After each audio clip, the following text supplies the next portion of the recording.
Welcome back to another episode of Stacking Dennys. I'm Jordan McAbee of RotoBaller. My co-host Nick Giffen of the Action Network. Ross Chastain in victory lane at Kansas, just like everybody kind of expected. Not really. Kyle Busch looked like he had it in the bag. Looked like he was going to snap his winless streak, and he, out of nowhere, got raced a little hard, got pinched up a little bit by Chase Briscoe, and he lost it, and Chastain was able to capitalize. William Byron comes home second. Martin Truex Jr.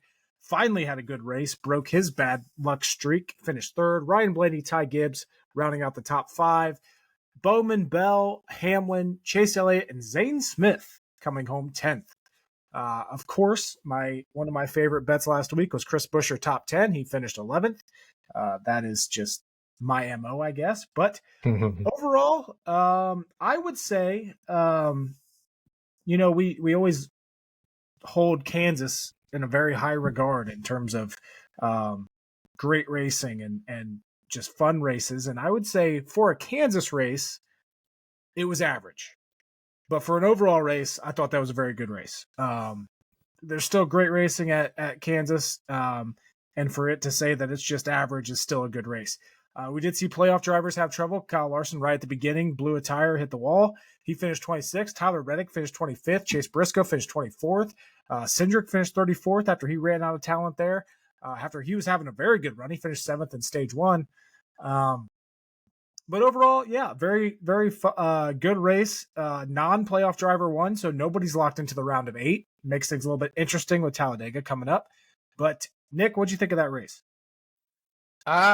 I don't really have too many thoughts in it because I was doing a video game thing for my good friend who had his anniversary of his world record. So I only half watched it, partially watched it. But I watched through Larson cutting his tire. Of course, I ended up placing a bet on him to win at almost 5-1, plus 490 after practice and qualifying. Both Jim Sonis and myself had him over 20% to win, which means all you need is 4-1. So I was pretty happy to get 4.9 to 1. And that kind of, I guess, just set the chain of events off there. I didn't really get to, like I said, see who had the best car, who was fast from what I've seen. Ty Gibbs was really good. William Byron was really good. Maybe Christopher Bell kind of fell off. I don't know for sure. I'll let you be the judge of that. But yeah, that's kind of what I saw. And then just as far as the overall racing, what I saw is like you said, it was good Kansas, but it wasn't, it wasn't the great Kansas we've come to expect, but a good Kansas is still better than most tracks. Yeah. So here's what happened to Christopher Bell. As is always the case, if I think he's going to do good, he doesn't. And he had a good race. He had a great race. He led 122 laps. I bet him. I put some very small bets on him to win stage 1, stage 2. Okay. So what happened with Christopher Bell was he had a very, very fast car, but at the very tail end of the run, it fell off quite a bit. So he could have easily been passed. So when these stages went green long, he was going to get passed. And what happened in stage 1, he dominated the whole fucking thing. Like I said, I had a bet on him. And then a handful of laps left, I don't remember how many, he just loses it and hit the wall.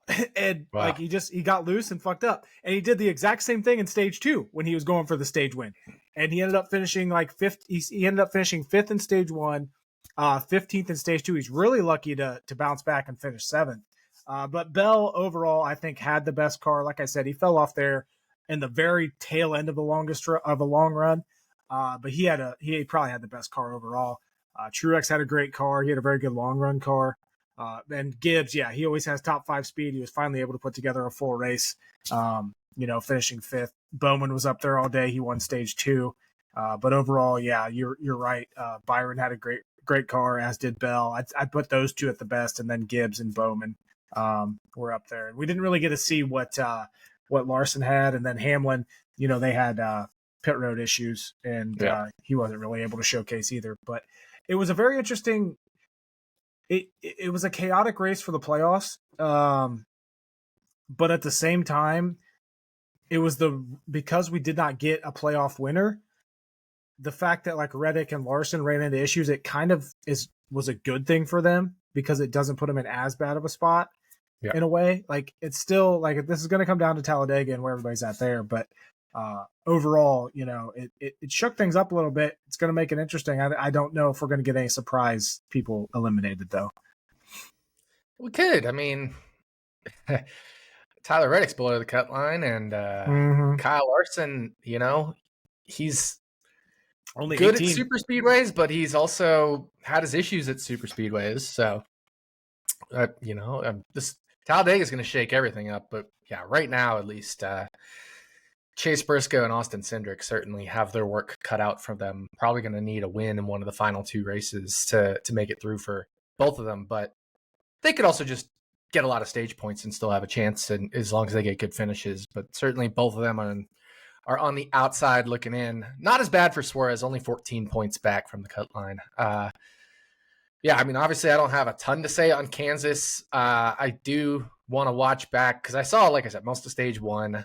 And then I really didn't get to watch much after that. But seems like, I took a couple bad beats there. I feel like in some head-to-heads. I had Kyle Larson over some guys in head-to-heads. I had Ricky Stenhouse Jr. over Ryan Preece. I guess Stenhouse must have had a problem finishing a handful of laps down.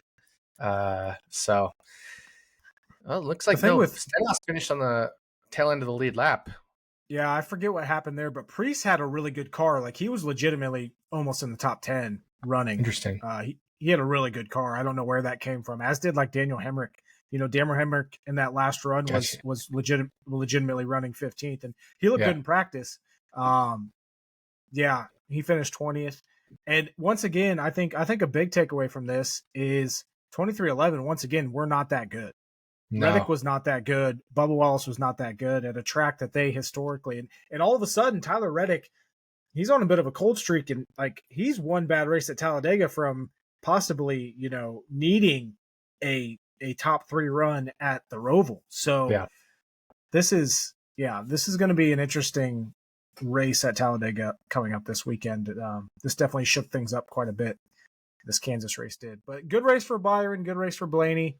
Byron's 34 above the cut line now. Blaney's 28, as is Bell. They all had great days. And then Larson, started with 40, so that's good for him. Yeah. Yeah, interesting heading into Talladega. That's all I'll say. Because, I mean, anything can happen, as we know, at Talladega. Although I know you've done a little bit of, I saw from some tweets of yours, you've done a little bit of research that it could be a good round for the playoff drivers. Yeah, that's we'll get to that when we talk to Talladega, because some interesting stats there when it comes to playoff drivers in this Talladega race, which historically has always been.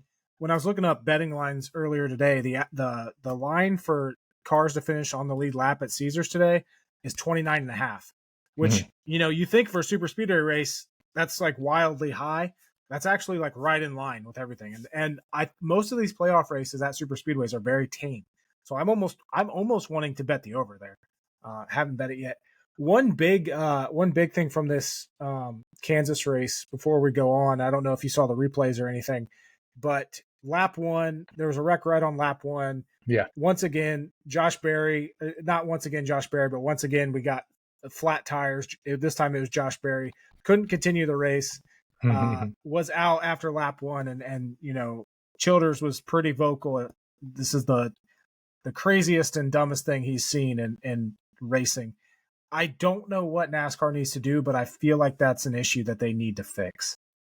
Yeah, I would agree with that. I think it's something that just because you were involved in an accident and then it doesn't mean you should be eliminated from the race simply because you can't get going again with the tires and then it damages the car when you're trying to get it going. It's a recurring problem. It needs to be fixed, but we're almost at the end of the season. You probably just let it slide to the end of the season and figure out a solution in the off season. But shifting the focus over onto the playoffs here a little bit. Like I said, William Byron's looking solid, 34 above the cut line. Blaney's 28 above. Bell's 28 above. Larson has an 18-point advantage, and then it gets a little interesting here. Hamlin's 11 above. Bowman is only 8 above, despite his great run at Kansas. He got 43 points. That puts him 8 above, but still only 8 above. Chase Elliott, who had engine issues at Kansas, rebounded to finish 9th. 4 to the good. Logano's 4 to the good. And then we got Reddick -4, Suarez -14, Briscoe -25, Cindric -29.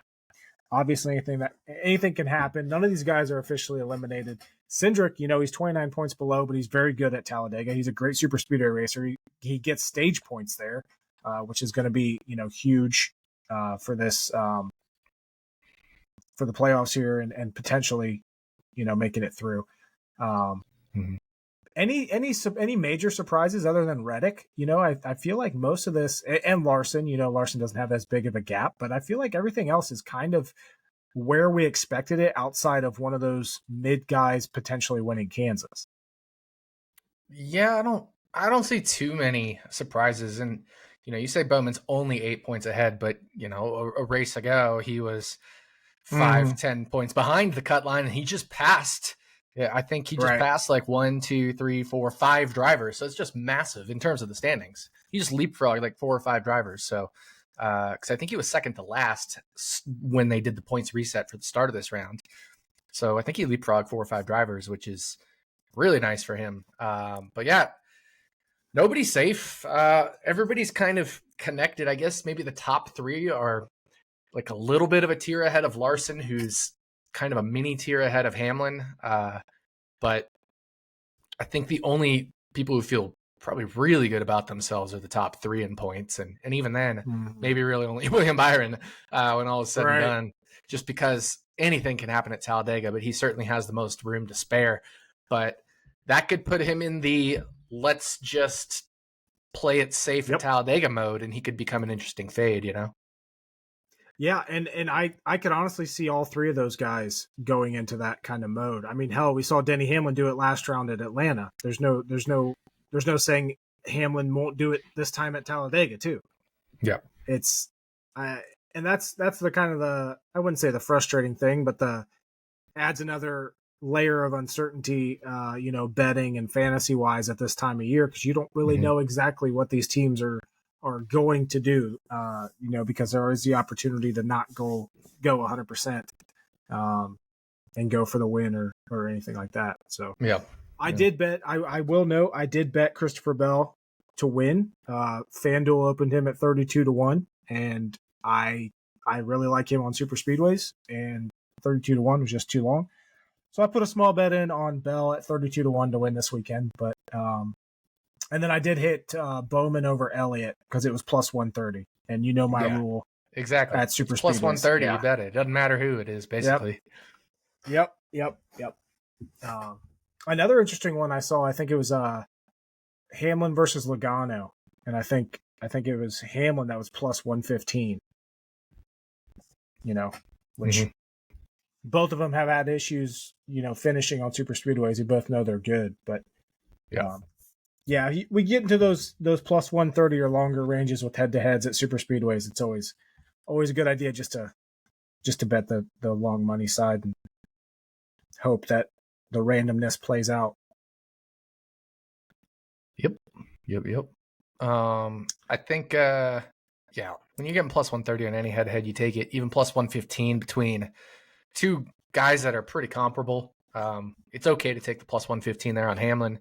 The Bell 32-1, I definitely get it, but I do agree with you that maybe there's a chance they do the ride around thing, but it's certainly less likely than Byron. Like, I don't think I'd be inclined to bet William Byron to win this weekend, or any top 3, top 5 type thing, unless he got to something stupid long, but nowhere near where he's priced right now. Mm-hmm.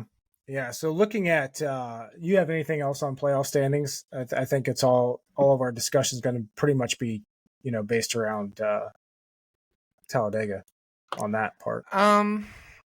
Only other cup things would be, obviously there's multiple races going on here. There's the top 12 race, but then there's the guys who are 13th through 16th. Remember, they can still finish as high as 2nd, I believe it is, in the point, or sorry, 5th in the points. Because the top 4 are the championship 4, 1, 2, 3, 4. But then everybody 5th on back are still fighting for points, right? Because they always get reset and brought down to everybody's level. So even Harrison Burton technically could still finish 5th in the points.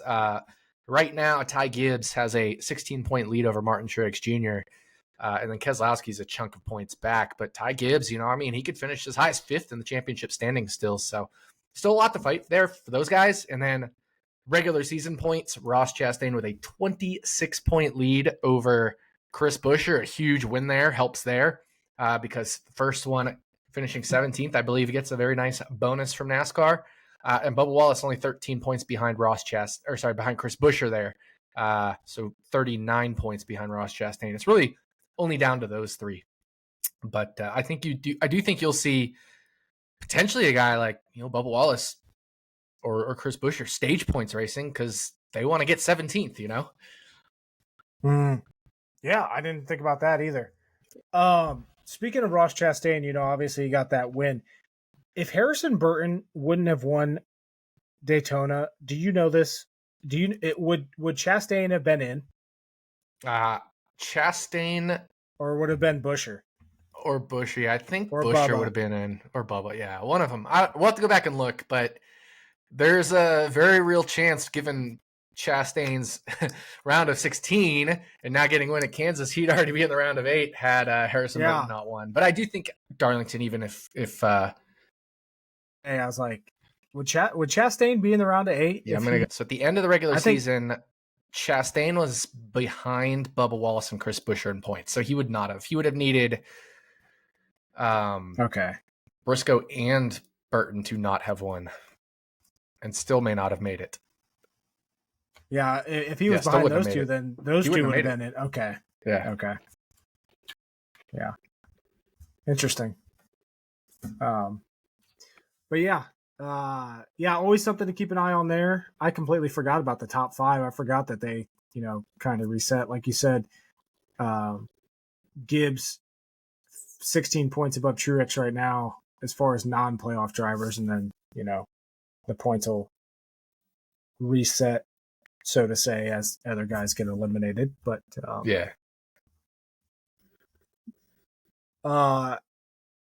as far as Talladega goes, though,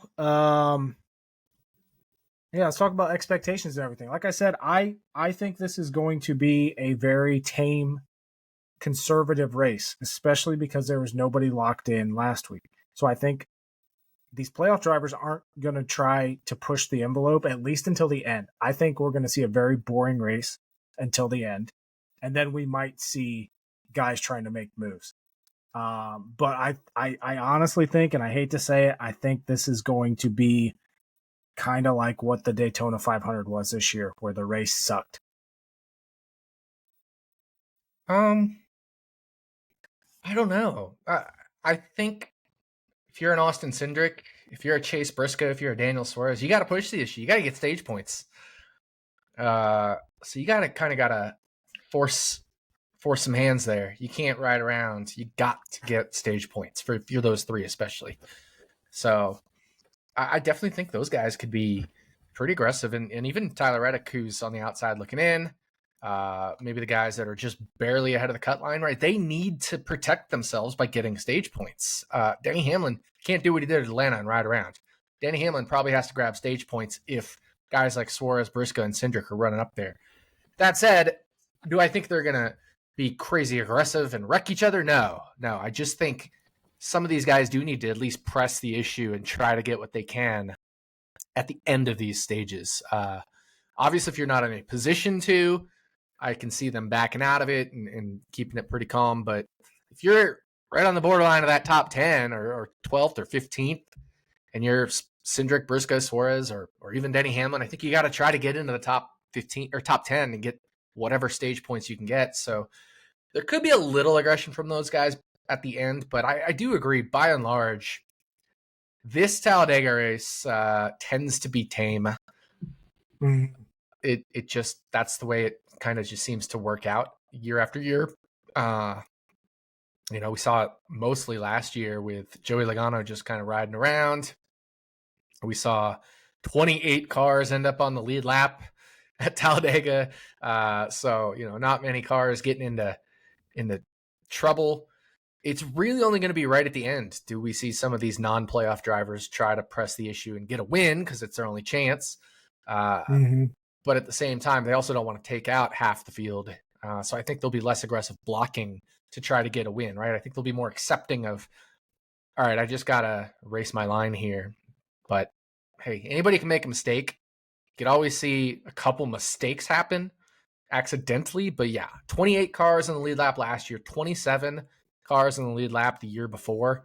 So those are the two next gen spring, or I should say fall playoff Talladega races have been relatively tame when you look at something like, a Daytona cutoff race where 20 or 12 or 14 cars end up on the lead lap. Right. Yeah. And the Daytona 500 this year, I wouldn't say it was calm. Only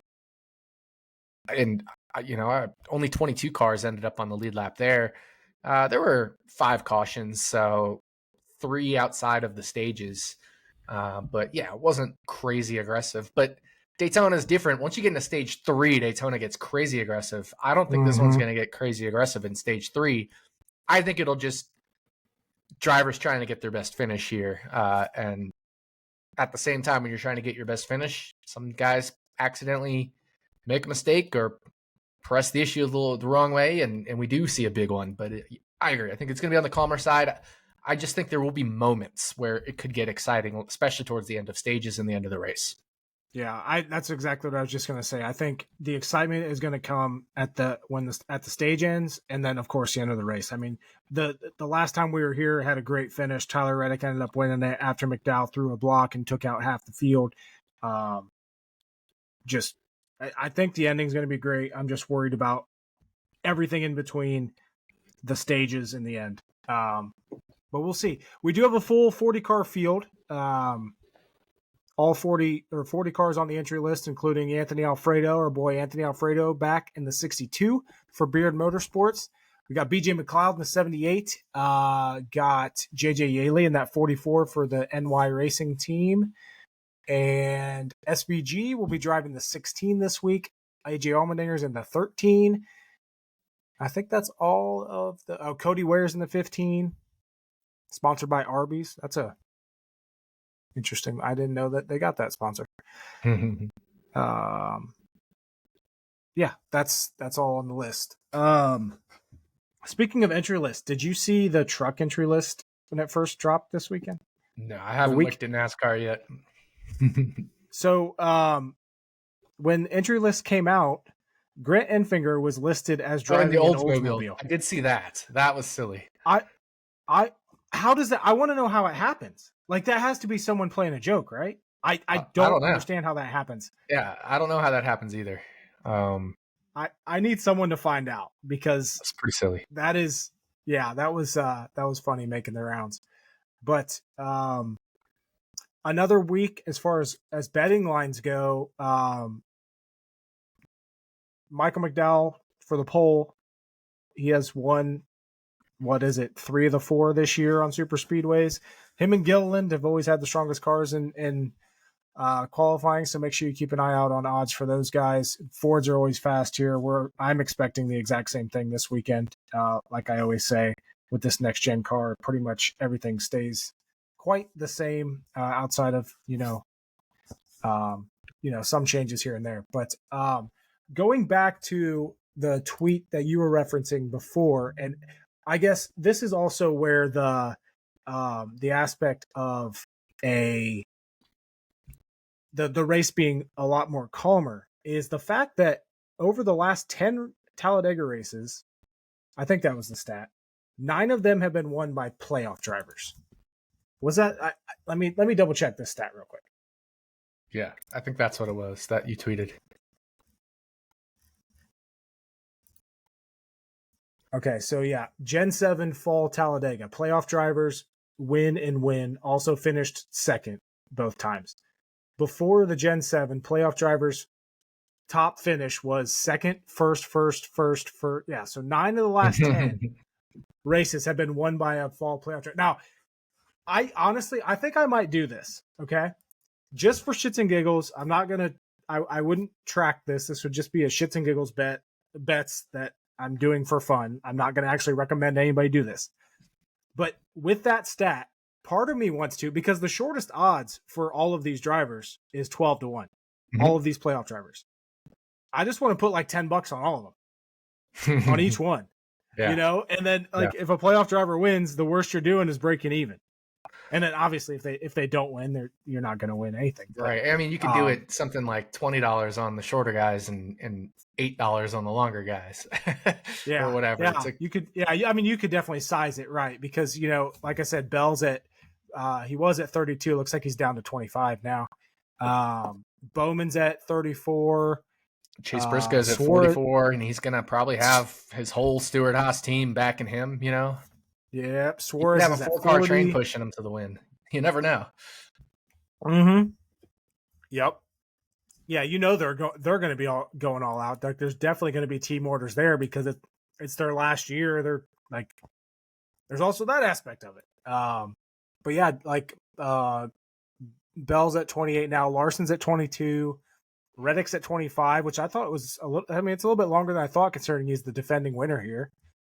Yeah. Cindric's at 23, which I don't hate those. I feel like these odds this week are, I want to say, longer than I expected, because most of the races this year on super speedways, it's been hard for me to justify betting anybody outright.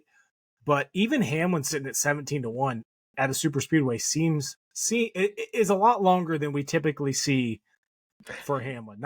Not saying that it should it's not fair. You could do it with the 11 non-Byron drivers and guarantee profit if one of those hits, right? Because I do worry about Byron riding. Remember, we talked about that. Yep. But yeah, I agree with you on Hamlin. Like 17 just feels a little long.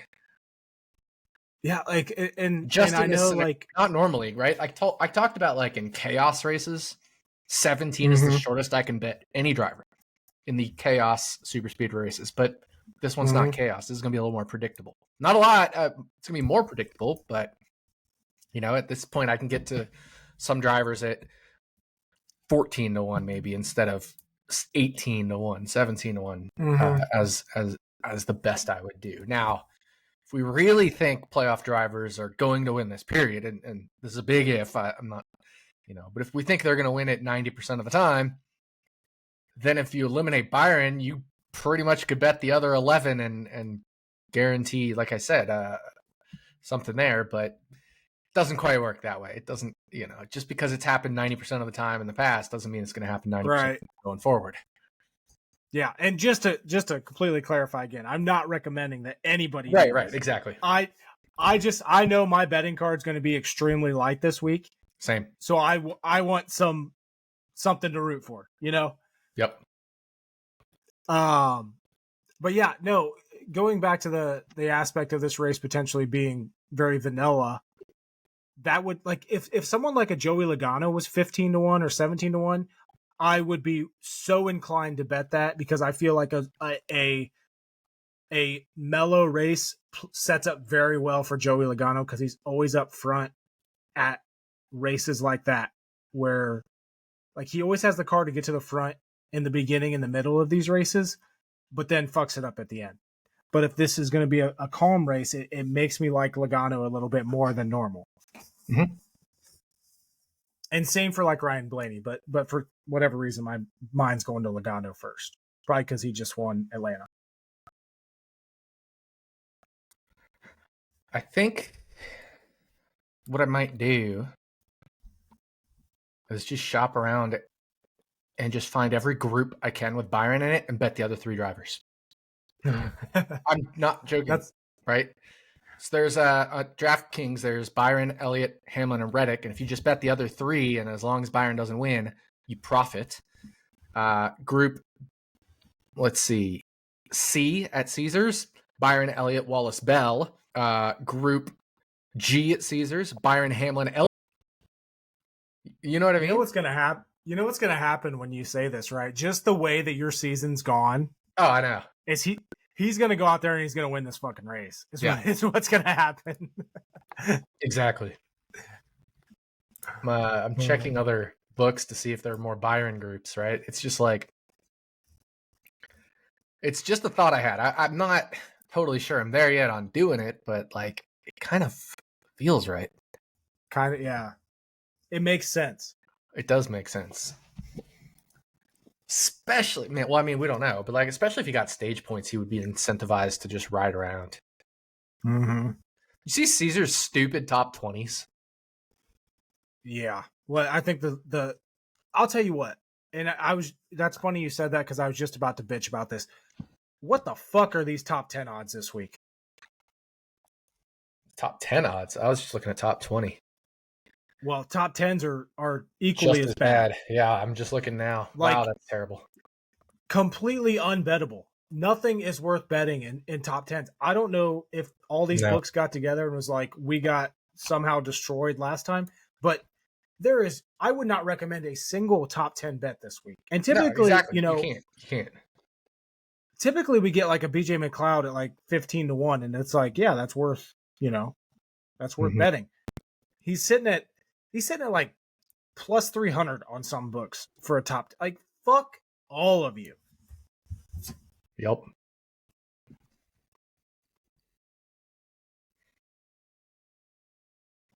Pull up some of these books here quick. Yeah, I was very surprised. And like you said, top 20s. When Caesars dropped top 20s, I'd already looked at the top 10, so I was like, these are probably going to be dog shit too. But it's always fun when we get top 20s at a super speedway because, if you could get people at like a BJ McLeod at like plus 150, I'm going to bet that because all he has to do is have a BJ McLeod race and not wreck, and half the field have issues and he's in. Yeah. But yeah, so many of these top 10 odds are just garbage, dog shit. Yeah. No, there's not a single one out there I could bet. It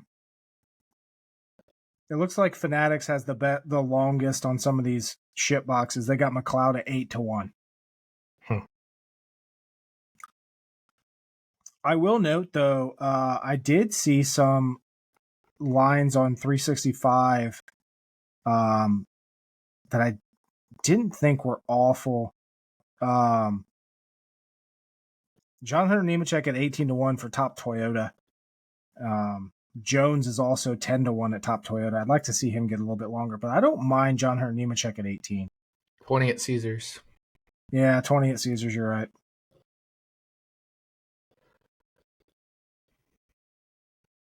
Yeah. Yeah, because Nemechek's been decent. There's going to be a decent focus on Hamlin and Reddick, but you do get the potential of somebody like a Christopher Bell riding, right? So that helps. Yeah, Nemechek's been good at super speedways. Yeah, another one I didn't hate was Noah Gragson at 20-1 for top Ford. Yeah, like I said, I'd just rather go all in on Briscoe top Ford. You're big, you're big on Briscoe, aren't you? Yep. 15-1 at Caesars.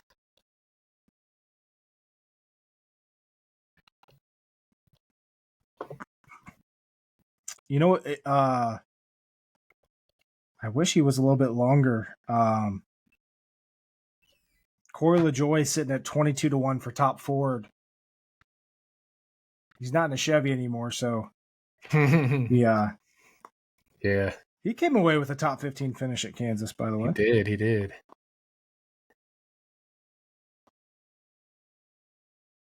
I'm not seeing anything I love in the top Chevy market.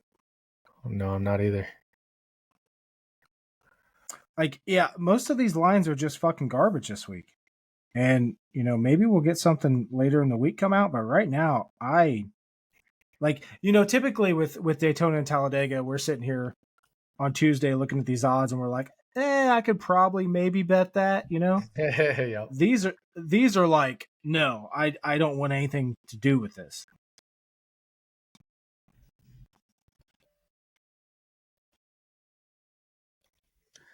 Nah, it's pretty gross. You know what? What? I might actually put a bet in. So one guy who has looked incredibly strong on all super speedways this year, but he always wrecks, and he's done that this year. Kyle Larson, top Chevy at 10-1. I do not hate that at all. I'd rather just take his outright at 25.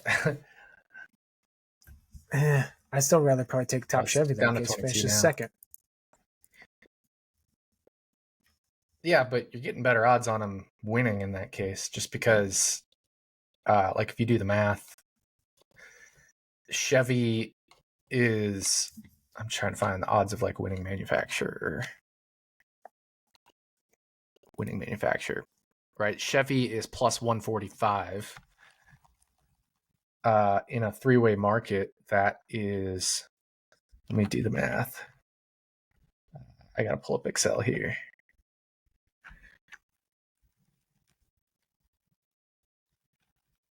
And one. Actually, I like.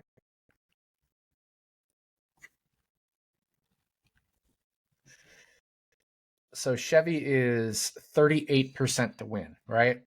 So if Larson is 10-1 for top Ford, Top Chevy. sorry, yeah, you know what I mean. He's 9% based off that math. Of course, it's actually less than that because you'd have to remove all the juice. So if I did that divided by that, or sorry, that times that.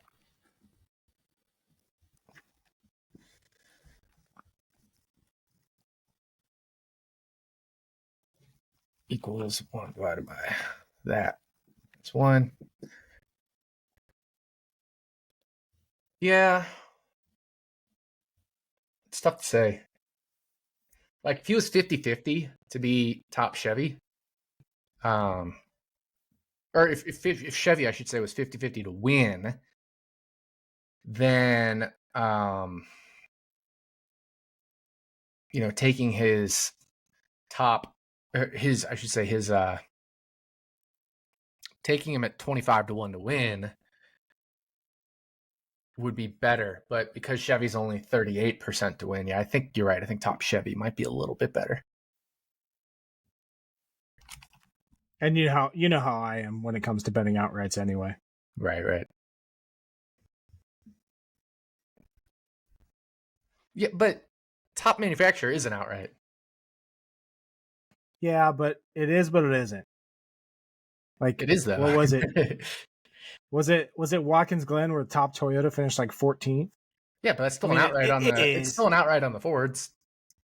Yeah. I guess I look at it as there's so much more that could stop him from winning an outright race bet. But that's why the odds are longer on an outright race bet. But, right? Yeah. That's the whole point. Not wrong. You're not wrong.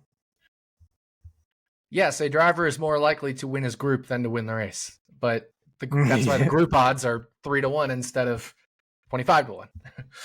Right.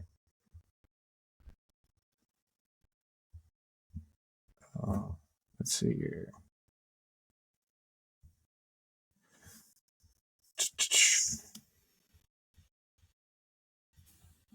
Who's your favorite non-playoff driver as far as odds go this week? Non-playoff driver as far as odds, so not actually as far as just who I like the most. Who's your favorite non-playoff driver? I think everybody's talking about Kyle Busch, but I don't like his odds. Yeah. Oh no, way too short. And I do. I like Kyle Busch. I want to see him win. I want to see him not go winless. I was hoping he'd win Kansas. As far as odds, I probably am going.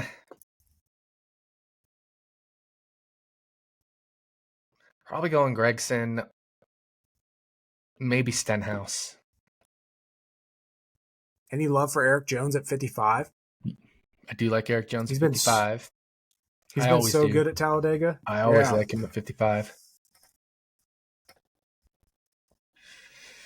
Yeah, I hadn't scrolled down. Yeah, Gregson, Jones, and Stenhouse. But I'm always going to like Gregson, Jones, and Stenhouse at super speedways at anything longer than 40 or 50, depending on if it's Stenhouse or Gregson. Mm-hmm. Jones and Stenhouse at 40 are longer, and Gregson at probably 50 or longer. I would I feel like I like him at every super speedway, but especially the more chaotic ones.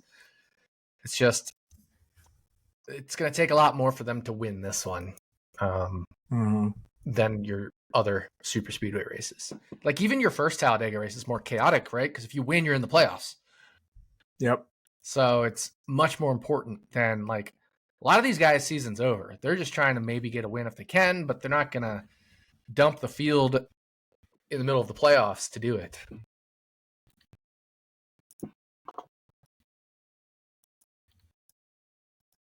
Unless you're like Carson Hocevar or something. Right.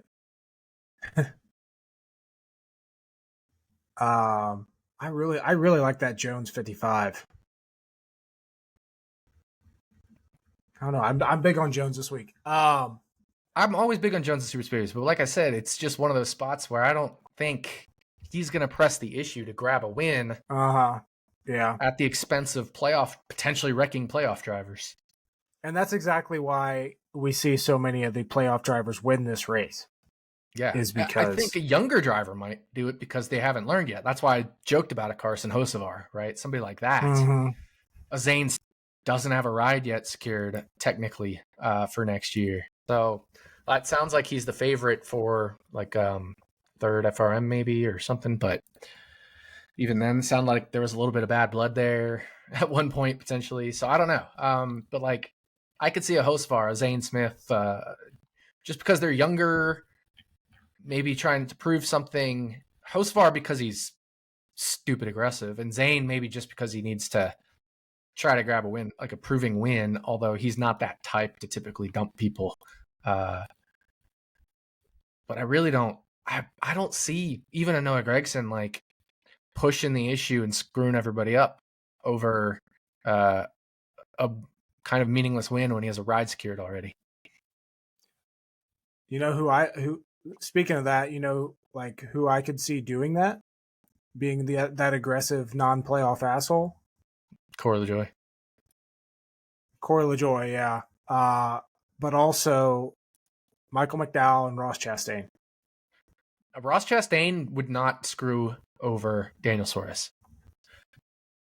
No, but if Suarez wrecks out early, I could see Chastain causing havoc to get a win.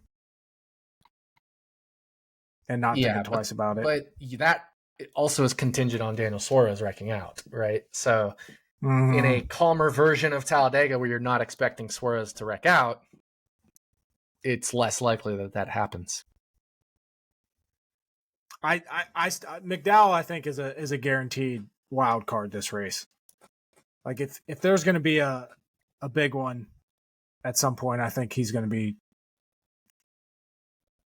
a major part of it. Or Keselowski. Yeah, Keselowski too.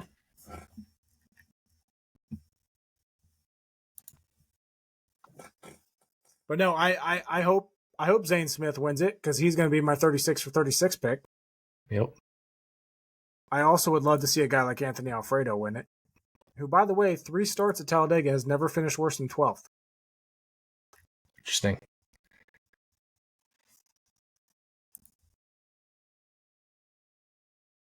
Finished 6th here earlier this year.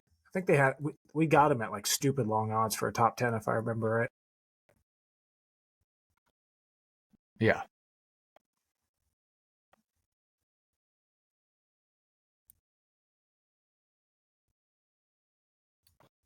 Let's see what else we got here. What about our boy Todd Gilliland sitting there at 55-1? I feel like, you know, he looked great in Daytona this year. He's shown a ton of speed at super speedways. Yep. I feel like everybody's kind of jumping off the Gilly train. Yeah, no, I love Gilly at super speedways. It's just, again, it's like, and he is on the younger side. But he does have a ride secured as well. So it's, I don't know. I just don't want to bet this race. Oh no, I'm right with you. I'm going to because that's how I am. I'm gonna have some bets out there, sure, but absolutely. Same. I don't want to. Yeah, definitely. And if there's nothing I like, I'm not gonna have any issue not betting it. That's where I'm at this week. Yep, exactly.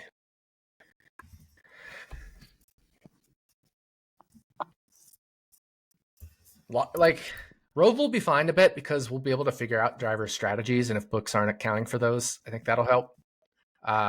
Vegas, Homestead, Martinsville, that whole round should be fun to bet, and Phoenix should be especially great to bet if books screw up the things they normally screw up for the championship race. So, like, I don't feel the need to go out and go crazy on this one race here. No. And there's always like, we probably have 6 of these races a year where it's like, hey, this is a perfect week to step back and take a break. You know, we got the Olympic sprint. Yeah. Like Bristol was, and I think, you know, the last super, like Daytona, I think was another week we said that, where no interest in betting. Except the top 10 round robin. Oh yeah. Well, yeah, if they're going to we had a chance there. But with how current top 10 odds are looking, I wouldn't do a round robin this week anyway. Right, exactly. Speaking of round robin, shout out to you and your luck rankings for Action Network and your massive hit this week. Thank you. Yeah, if those who don't know, I run the Action Network NFL luck rankings, which is a way to find teams that have been unlucky rather than not good, and the market isn't accounting for that. And there ends up being betting value on them when you bet them against very lucky teams. And all 6 of them hit this week on the sides. We also have luck totals, which is, you know, overs, unders. But just as far as the sides, there were 6 matchups that our luck rankings identified as significant enough luck differences. All 6 of them hit in our round robin, the whole thing, all the way with 1s, combinations of 2s, combinations of 3s, 4s, 5s, and the full 6-leg parlay for a nice win of just over $12,000. So I was very happy about that. Are you able to get a dime down at that book anymore? Absolutely, yeah. I mean, it's a normal Vegas book. It's like, you know, it's the Stations casinos. There's a bunch of them in Nevada. So it's just like, it's a lot harder to get limited in Nevada, even on the same books that everybody else gets limited at, like BetMGM or Caesars or whatever, because they're the Nevada one. It's the actual Nevada establishment. Even though it is on an app, you're still betting with the main establishment. So they don't limit you like you would get limited out of state.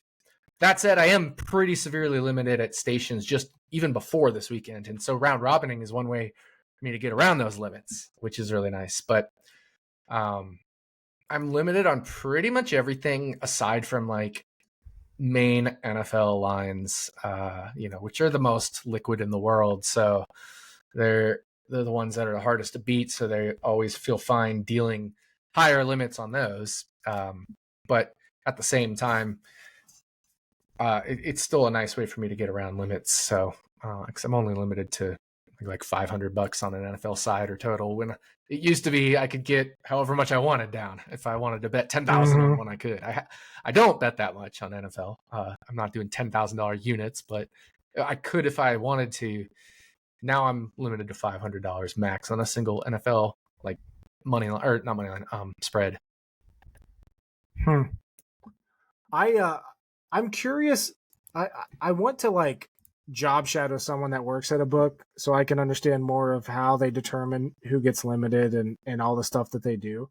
One of my friends is now severely limited by Fanatics after the Chris Buescher race at Watkins Glen, which, because he took him for a decent amount, nothing like earth shattering, but I'm not limited, and I bet NASCAR. I can get down whatever I want at Fanatics. Like they have no problem. They take all my money, and I'm sitting here like, how the fuck did you get limited? And they haven't done anything to me. Not that I'm mad about it, but I'm curious to know the process there and just the inner workings of all that. And sometimes it changes too. Like Caesars, I used to be able to get down whatever I wanted, and just like literally whatever I wanted. It didn't matter if it was the hugest amounts ever, because it was basically, and mostly for motorsports, especially. I mean, for any sport, but obviously I was focusing on motorsports. But basically, they would use my information, know that more bets were going to come in on it because I bet it, and then use that to just move the line and adjust some other lines. They basically were. I don't want to say paying me a salary, but they were intentionally taking my information and allowing me to get more down simply because they knew my information was good and respected, Mm-hmm. and that helps them sharpen their lines. They're essentially paying me to sharpen their lines. And that makes sense. Yeah. On why they would do that. But that changed, I think like early last year or something.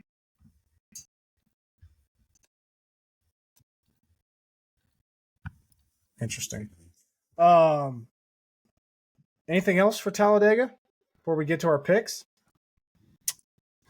I don't think so. I mean, it's Talladega. It's going to be a calmer one. Yeah, it's not going to be the wild, super speedway race where all sorts of crazy things can happen. So there's some interesting strategies that develop off that. This is going to be calmer. I guess maybe the only other thing would be talking DFS here. I was going to say, DFS wise, does that change your strategy at all? Do you earlier? I was thinking, I think you should bump the playoff drivers just a little bit when it comes to this race. I mean, then you bump William Byron down. Yeah. Just like you would have done for that cutoff race where I think it was Truex was riding around at the Daytona cutoff race, or not cutoff because Darlington was still last, but it was a second to last cutoff race like we have here, where Truex, all he needed to do was ride around and he basically was locked in regardless of what happened at Darlington. So yeah, maybe you bump the playoff drivers a little bit. Certainly if they have teammates that are on the outside looking in. So your Chase Briscoes, your Daniel Suarez's, but if all your teammates are in, you don't really bump them. Like, I'm not bumping Austin Cindric because he's also fighting Ryan Blaney and Joey Logano for a spot, right? So I was just saying playoff drivers in general because they have such a history of finishing up front here. Yeah, but I think that is more contingent on just like non-playoff drivers not wanting to wreck people. It doesn't mean the non-playoff drivers aren't trying to get up there. It's just we see it's calmer, and the playoff drivers tend to be better anyway, so you tend to see them up front more, right? Yeah. Only because it's calmer. But I don't necessarily think you bump them. I think you just play it as, okay, this is going to be a calmer super speedway, and that benefits, in a way, everybody, but it benefits just the better drivers in general, the better super speedway drivers in general, which it correlates, like I said, with it being playoff drivers. But I think you bump all good super speedway drivers in general. What about the ship boxes? They definitely get bumped down. I mean, you don't go 10, 12, 15, whatever percent on a BJ McLeod like you might at a Daytona cutoff race or a Daytona 500. Right. You go in the exact same starting spot. You probably go closer to 5 to 8% or something, I'm just spitballing numbers, but you get the idea. You probably have what you would do at a chaos race. You were reading my mind again because I was thinking 8 in my head. Yeah. And then, instead of stack the back, it's stack the back, but a little bit build more into the 20s as well. And you get some in the teens, and don't be afraid to throw a driver in the top 10 as well. You're still not playing a ton of guys starting up front, but sprinkling one or two more here and there, it certainly isn't a big deal because this will typically be a calmer race. What about the full field of 40? How does that change DFS strategy for you? I mean, it definitely helps. You have more of those bad, air quote, or one-off drivers, which gives more place differential potential if they qualify back there. So definitely, if they're way back in like 38th, 39th, you can give them a little bit of a bump as well. And maybe you don't quite build as far into the teens, something like that. Whereas if it was 36 cars, you could build a little further into the teens, and those guys in the back, can only gain 35 spots max if there's only 36 cars. But if you're starting 40th, you can gain 39 spots technically. So yeah, the only driver guaranteed not to score negative points in the race is the guy starting 40th. But that also opens up the door. Like 40 cars means ownerships are going to be spread out even more just because there's more drivers available. Yep. And this should open up the door for the underdog, like the guys that we typically like the Anthony Alfredo's, the lower name guys, it's just going to drive down their ownership even more, which is going to make me like him even more. Exactly. The lower name guys, but that are still in decent equipment, especially. Yeah. So like an Anthony Alfredo, if he goes out and I hope he goes out and qualifies 29th, because he's going to be probably 5%. Yeah, 5% owned, and I'm going to be 20% on it. Like, and that's where it's those situations, I think, where you can find some really good leverage this week in terms of DFS play. Yeah, I agree 100%. Another interesting stat here. Shout out to Ryan from iFantasy Race for this. He tweeted it out. 5 of the last 6 Talladega races have been won from a starting position between 16th and 19th. Just it's just weird how things happen. Like, it's such a narrow band of starting positions, and 5 of the last 6 is in that. Yeah, but the one that wasn't last year's race here, where Blaney won it starting from 10th. Yep. And only one. Looking at last year's race, I was going to say only 3 playoff drivers finished in the top 10, and they finished first, second, and third. But the next 7 drivers were non-playoff drivers. I guess Elliott in owner's points, but not a playoff driver himself. So 4th through 10th were non-playoff drivers finishing, and only 1, 2, 3, 4 drivers starting in the top 10 finished in the top 10. And they started 6, 7, 8, and 10. Right, so nobody starting in the top 5 even finished in the top 12. So there still is a lot of randomness at these races. Oh yeah, I mean, yeah. Going back to we talked about this is probably going to be quite a tame race. You look at the finishing positions of this race last year. Blaney, Byron, Hamlin were top 3 playoff drivers. Then we got Corey LaJoie, Austin Cindric, who was not in the playoffs last year, Justin Haley, Chase Elliott, Ryan Preece, Riley Herbst, and Daniel Suarez. Then Chandler Smith, Todd Gilliland, Chase Briscoe, Christopher Bell. Yeah. Bell in 14th was our next playoff driver after the top 3. Wow. So that's why I'm saying you don't necessarily have to bump the playoff drivers. Yep. Only 3 of the top 13. Yep. For those that like to get cute and play guys that qualify well in DFS at Talladega, only one Talladega race over the last 11 has been won from a starting position closer to the front than 9th. Wow.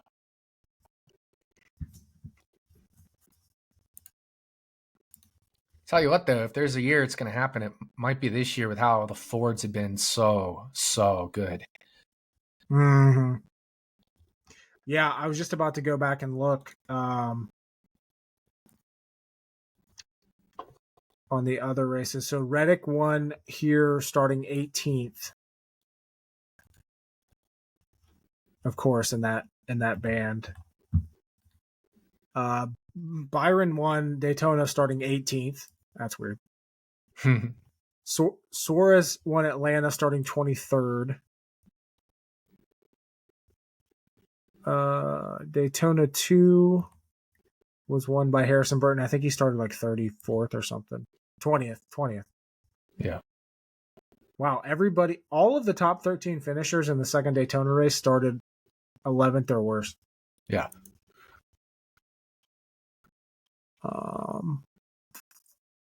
And then the second Atlanta race was won by Logano, who started 7th.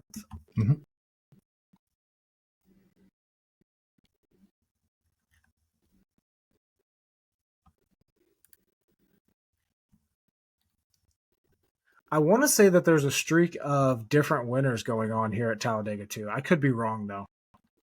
I'm probably wrong. I'm thinking of some track that has it. But we've had Blaney. I know Blaney's a multiple time winner here. Yeah, we're at least the last 7 are all different for sure. I'm pulling it up. The last 8 have been different because it was Hamlin then, and then Blaney won in 2020. So yeah, Talladega finish first. Last 8 are different, and then Blaney won the 2 before that. Yep. Reddick, Blaney, Bush, Elliott, Chastain, Wallace, Keselowski, Hamlin, and then Blaney. Mm-hmm. Yep.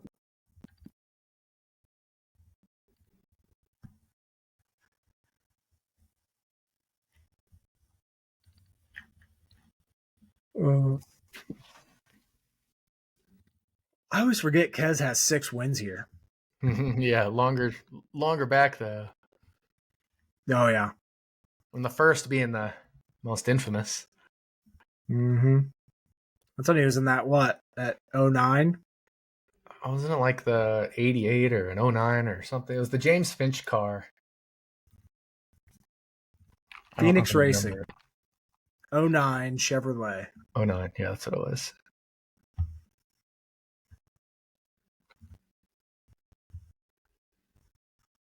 Yeah, the 88 he ran in Xfinity. That's what it was. What's weird is like his wins are kind of spread out. So he won in 2009, he won in 2012, 2014, 2016, 2017, 2021. He's due. So I said maybe he's the spoiler.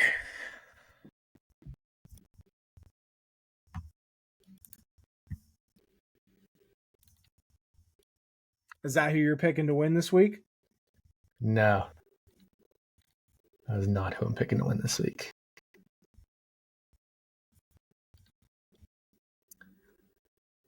I think I'm just going to do my usual random.org. And I'll throw out shit boxes. So if I land on a shit box, I'll just try again. All right, generate. All right, wheel winner. You ready for it? Yeah. Josh Berry. Oh, redo it. Why? I don't like Josh Berry. All right, I shit you not. Daniel Suarez. No way. 100%. Which one you going with? I could take a picture of it. All right, we'll go with Daniel Suarez. Daniel Suarez is my pick to win. All right. I like it. Oh, that would shake things up. I'm taking a picture right now.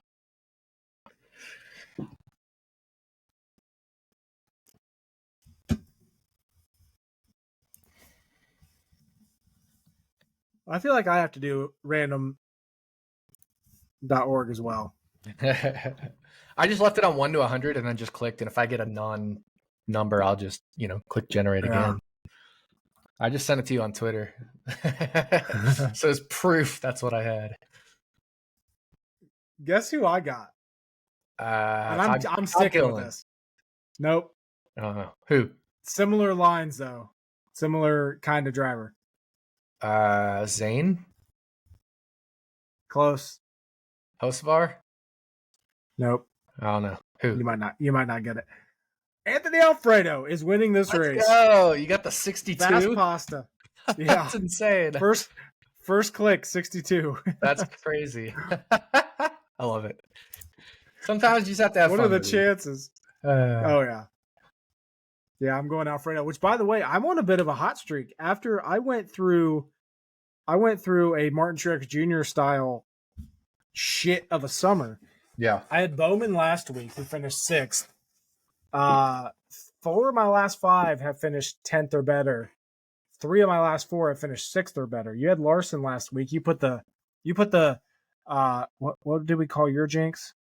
Doc block. Doc block. You put the doc block on Larson for my 36 for 36. He finished 26. You're on a 3-race streak of non-top 10 finishes.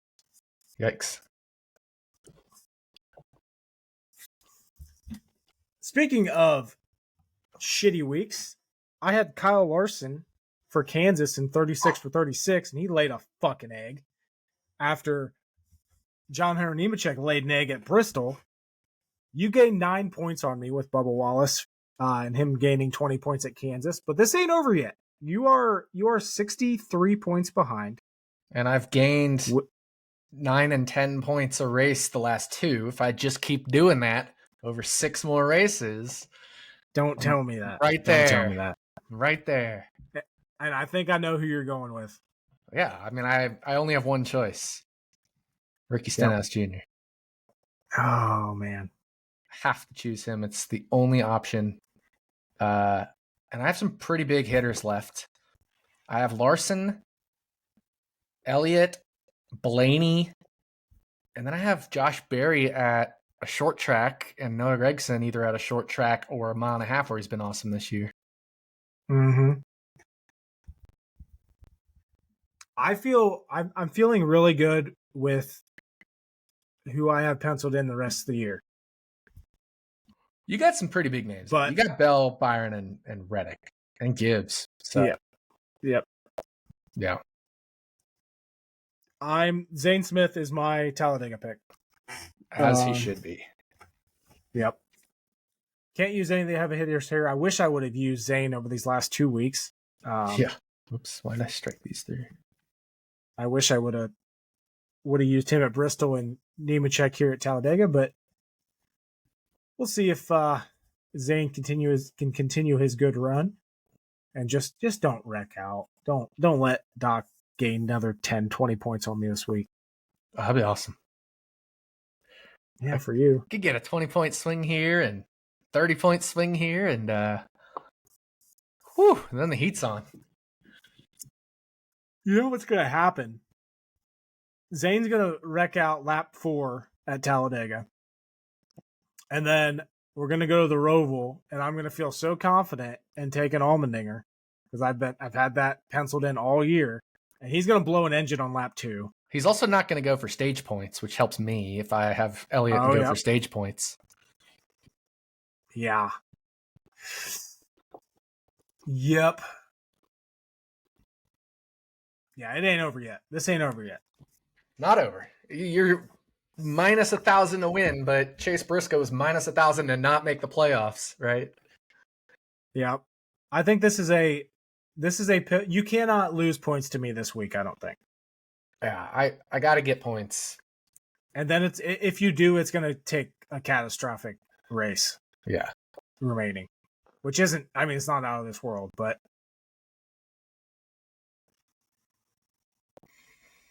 it'll be a good one. We'll see. I'm definitely favored over you because I think we all rate Stenhouse a much higher super speedway driver than Zane Smith right now. Mm-hmm. So I'm favored over you for this week. We'll see what happens, though. You got anything else? I do not. Me neither. Might be our shortest episode of the season. It's actually, I don't think it is. I think we've had a couple shorter than this. Which is partially my fault because I really didn't watch much of Kansas at all between NFL and then my friend's thing. So I didn't have a whole lot to react to on Kansas. It's all good. I could use I leave for a vacation on Thursday, so I'm perfectly fine with not spending. And I'll be in Vegas in 2 weeks. There you go. My whole month of October is so fucking busy. For the Vegas race weekend? Or like ahead of that? Or after that? I'll be there Vegas race weekend. Nice. I'm probably going to go to the race. Haven't fully solidified all my plans yet. All right. But I'll be there. I'll be there the 17th through the 21st. I like it.